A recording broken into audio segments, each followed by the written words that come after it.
Tervetuloa Myykästin pariin. Mä oon Veera Paukku, marketing-strategist, teen paljon digimarkkinoinnin parissa hommia, mutta myös sisältömarkkinoinnin ja markkinoinnin automaation kanssa. Ja markkinoinnin automaatio onkin meillä tänään aiheena. Meillä on vieraana Tiina Kilpelänaho. Tervetuloa. Kiitos. Kerro vähän itsestäsi, kuka sä oot ja mistä sä tuut. Jes, mä oon Tiina Kilpelänaho ja tuun firmasta nimeltä Kaksio Labs, joka on HubSpot-konsultointiin erikoistunut asiantuntijatalo. Ja vastaan siellä meidän konsulttitiimistä ja sitten aika paljon menee myös aikaa ihan meidän asiakkaiden auttamisessa markkinoinnin automaation ja CRM-asioiden saralla. Kiva saada sut tänne tänään. Kiva olla täällä. Mulla on sulle heti alkuun tämmöinen tosi helppo ja kapea kysymys. Mikä on markkinoinnin automaatio? Heti tuli tämmöinen tiukka aloituskysymys. Markkinoinnin automaatio on yksinkertaisimmillaan järjestelmä, joka tukee markkinoinnin päivittäistä tekemistä ja automatisoi semmoisia manuaalisia työvaiheita, mitä pystytään automatisoimaan johonkin logiikkaan perustuen. Yksinkertaisimmillaan se voi vaikka olla tapahtuman kiitosviesti, kun ihminen ilmoittautuu vaikka verkkolomakkeen kautta webinaariin, niin sieltä lähtee vahvistusviesti. Eli silloin ei kenelläkään tarvitse niitä käsin lähetellä, vaan järjestelmä lähettää sen automaattisesti. Mutta tämä on nyt se yksinkertaisin 1.0 vaihe ehkä siihen markkinoinnin automaatioon.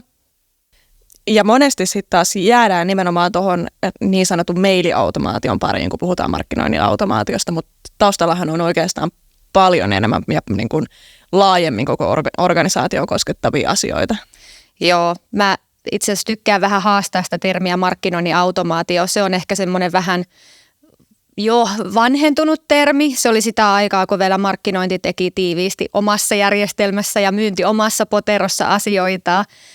Mutta nykypäivänä voidaan puhua tämmöisestä ihan liiketoiminnan automaatiosta, eli miten hyödynnetään ihan vastaavia järjestelmiä kuin markkinoinnin automaatio, niin automatisoimaan myöskin myynnin tehtäviä tai siirtämään tärkeää informaatiota tiimien välillä, organisaation välillä, päivittämään dataa, niin tämä on tämmöistä automaatiota sinänsä sekin.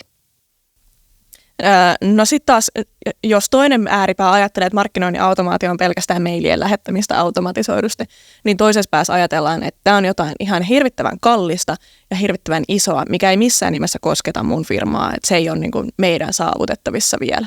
Mutta kenelle sun mielestä markkinoinnin automaatio sit sopii? Kenelle se oikeasti tuo hyötyä?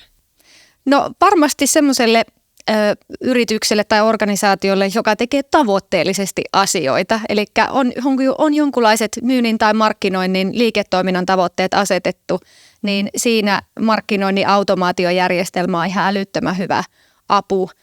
Ja toki tänä päivänä nämä eri järjestelmät on tullut myös sinänsä helppokäyttöisemmiksi ja helpommin käyttöön otettavimmiksi. Eli melkein joka kokoluokan yritykselle löytyy kyllä tämmöisiä pilvipalveluita, SaaS-palveluita, jotka on helppo ottaa käyttöön. Toki riippuu ihan liiketoiminnan monimutkaisuudesta tai niin kuin yrityksen koosta, että kuinka kompleksinen se voi myös olla ja vaativaa se käyttöönotto, mutta yksinkertaisimmillaan niin voi lähteä liikkeelle aika kevyesti. Joo. Eli jos puhutaan semmoisesta PK-yrityksestä, ei ihan älyttömän iso organisaatio, niin minkä mittainen esimerkiksi tämä käyttöönottoprosessi voisi olla? No yksinkertaisimmillaan se voi olla ihan muutama viikko, vaikka kuukausi, jos vedetään oikein tehokkaasti käyttöönotto. Tärkeintähän on se, että me niin kuin valmistelemme asetukset ja työkalut siihen kuntoon, että niitä voi alkaa käyttämään ja sitten koulutetaan sen järjestelmän käyttöön. Eli tarkoitus ei ole niin kuin toimia siinä välissä, niin kuin, että asiakas on riippuvainen vaikka meidän tekemisestä, vaan että hän pystyy itse tekemään mahdollisimman paljon sillä työkalulla ja sitä myötä saa myös rahalleen vastinetta, kun maksaa näistä järjestelmistä.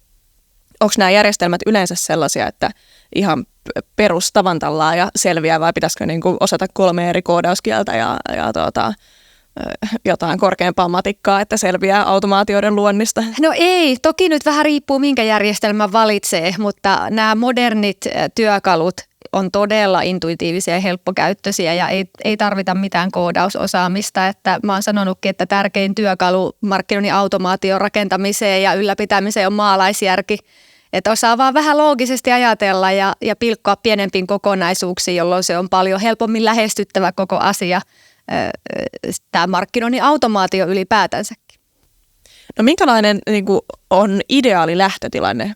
Ollaanko parhaassa tilanteessa silloin, jos sulla ei oikeastaan ole ihan hirveästi tehty markkinoinnin saralla, on ehkä CRM, mutta ei juuri muuta, eikä mitään hirveätä pohjalla olevaa integraatiomäärää, vai sitten taas onko ideaali tilanne siellä, että on jo ihan hirveä määrä sisältöä, on vaikka 3 eri järjestelmää, minkä välillä jo tässä nykyhetkessä tai nollatilanteessa liikkuu tietoa?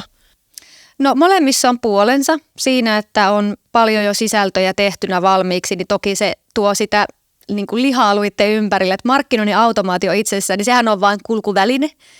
Sillä ei ole itseisarvoa, eli ei voida ajatella, että laitetaan yksi markkinoinnin automaatio käyntiin, joka tuottaa asioita automaattisesti, vaan jos puhutaan vaikka asiakkaiden tai potentiaalisten asiakkaiden houkuttelusta ja lämmittelystä ja heille automatisoidun viestinnän lähettämisestä, niin toki sä tarvit ne viestit, sä tarvit ne sisällöt, jolloin taas jos niitä on jo valmiina, vaikka joku ladattava opas tai webinaareja tai blogitekstejä, niin silloin ollaan jo niin kuin lähtötilanteessa on vähän enemmän millä pelata. Mutta toki nykypäivänä niin sisältöjen tuottaminen on tullut helpommaksi ja ketterämmäksi, niin sinänsä ei sitä kannata pelätä ja aloittaa pienestä, että ottaa niin kuin askel kerrallaan. Ja toki kun puhuit näistä integraatioista ja CRMistä, niin nykypäivänä löytyy tosi paljon valmiita integraatioita, eli niin sanottuja plug and play, niihin ei ihan hirveästi tarvita mitään koodaria väliin, niin sinänsä ei sitäkään kannata pelätä. No miten sä näkisit, mitkä organisaation osat tähän, kun ruvetaan ottaa markkinoinnin automaatio käyttöön, pitäisi sitouttaa? Pelkkä markkinointi ei taida riittää. No ei, vaikka markkinointi monesti on se liikkeelle panija tälle, että nyt halutaan hankkia markkinoinnin automaatiojärjestelmä, mutta ehdottomasti se koko johdon tuki sille investoinnille ja hankkeelle täytyy saada, että he seisoo sen takana ja on sitoutuneita hankkimaan työkaluja ja investoimaan tähän rahaa. Mutta toinen tosi tärkeä on se myynti, eli vaikka puhutaan aidosti puhtaasti vaan markkinoinnin automatisoinnista, niin kyllä tarvitaan se myynti siihen vastapariksi pohtimaan, että miten me määritellään vaikka se sopiva liidi, joka siirretään markkinoinnilta myynnille, eli yksin ei pärjää. Minkä verran on sun näkemyksen mukaan järjestelmiä, missä sä voit ostaa palasia, että sä ostat ensin markkinoinnin palasen ja sitten sä ostat siihen ehkä myynnin osa-alueen, vai onko nämä kaikki enemmän semmoisia kokonaisuuksia, että kannattaisi kaikki nappaa kerralla? No toki ideaalimaailmassa otetaan kaikki kerralla, koska silloin pystytään hyödyntämään sitä synergiaetua, että ollaan saman järjestelmän alla, nähdään se asiakkuuden koko polku sieltä markkinoinnista myyntiin ja näin, mutta todellisuudessa niin monestihan se menee pala kerrallaan. Ja toisaalta se, että sitä tekee semmoisen helposti lähestyttävä hanke, ei koita kerralla muuttaa kaikkea, vaan ottaa vaikka sen markkinoinnin palikan siihen alkuun, niin sillä pääsee hyvin liikkeelle. Miten sä näet tekoälyn merkityksen markkinoinnin automaation näkökulmasta? No sitä ei saa myöskään pelätä, että jos markkinointiautomaatio sanana on vähän jännittävä, niin okei, tekoäly voi kuulostaa vielä vähän pelottavalta yhdistettynä tähän, mutta käytännössä se vaan helpottaa, edesauttaa sitä tekemistä. Esimerkiksi järjestelmät voi sulle suositella, että mihin aikaan kannattaa sähköpostia lähettää sen perusteella, että se on opetellut, että mitkä on ne parhaat avausajat tietyille vastaanottajille. Ihan yksilöidysti se voisi järjestelmä lähettää viestin oikeaan aikaan. Nämä on niinku semmoisia hyvin yksinkertaisia pieniä asioita. Ja toki sitten se, että tänä päivänä sisällön tuottaminen tekoälyn avulla on entistä helpompaa ja kustannustehokkaampaa. Kyllä, että ei ole enää syy jättää markkinoinnin automaatio ottamatta käyttöön, että kun ei meillä ole ketään, ei ole resursseja tuottaa sisältöä, Jep. Ne saadaan sinne tuotettua. Kyllä, ja sitten toki kannattaa muistaa, että se ei korvaa sitä ihmistyötä, mikä siihen väliin tarvitaan. Eli tekoäly ei voi suunnitella sulle markkinoinnin automaatio kokonaisuutta, vaan siihen tarvitaan kuitenkin sitä ihan ihmisen aivokapasiteettia. Kyllä, mutta ehkä tekoäly ja markkinoinnin automaatio ylipäätään vapauttaa sitä aivokapasiteettia sitten merkittävämpiin tehtäviin. Kyllä. Jos sun pitäisi yksi asia saada jäämään meidän kuulijoiden mieleen tästä jaksosta liittyen markkinoinnin automaatioon, niin mikä se olisi?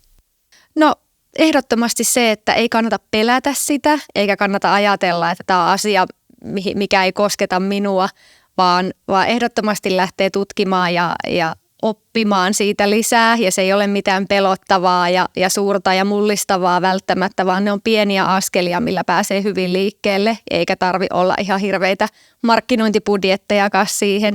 Ja sitten toinen asia on se, että tätä ei pystytä väistämään tai ohittamaan, että tämä on tullut jäädäkseen. Ja niin kuin mä sanoin, niin ei puhuta enää markkinoinnin automaatiosta, vaan koko sen liiketoiminnan automatisoinnista hiljalleen, niin ehdottomasti ei kannata vältellä ainakaan tätä aihetta. Mä ehkä itse lisäisin siihen vielä sen, että ei voi ajatella myöskään niin, että nyt me aloitetaan tämä, me otetaan käyttöön markkinoinnin automaatio ja puolen vuoden päästä me ollaan valmiita. Tämä ei ole niin kuin asia, mikä tulee valmiiksi, vaan se on jatkuvaa työtä ja sitä kehitetään ja edistetään. Ehdottomasti. Samaa mieltä. Me tullaan jatkamaan markkinoinnin automaation saralla vielä pari jakson verran, joten jos tämä teema kiinnostaa sua, niin nappaa ihmeessä myykästi kuuntelulistalle ja katselulistalle. Nähdään ensi jaksossa.